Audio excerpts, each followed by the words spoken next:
Bonjour. En ces temps d'incertitude, on a tous vraiment envie de trouver des réponses à nos questions, surtout celles qui restent sans réponse.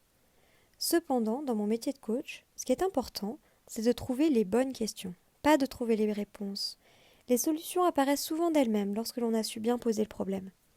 Je dis souvent, pas toujours, parce qu'il y a peut-être des questions qui doivent rester sans réponse. Désirez-vous vraiment savoir ce qui va se passer dans votre vie dans les 10 prochaines années et ne plus vivre de surprise ou de curiosité? Pensez-vous qu'il soit envisageable, voire souhaitable, de trouver une réponse universelle à ce que serait la paix dans le monde?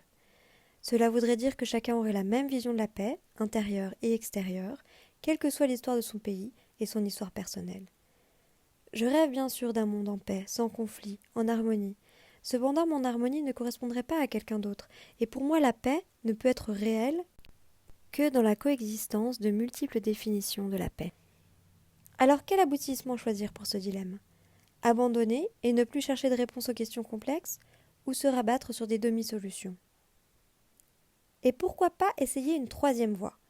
Être à l'aise dans l'incertitude, l'ambiguïté, la nuance. Trouver des réponses en sachant qu'elles sont probablement temporaires.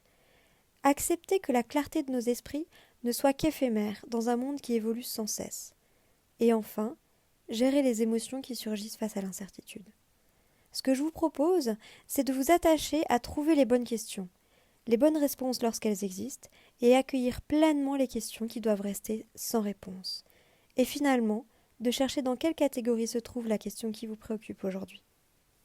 Merci pour votre écoute.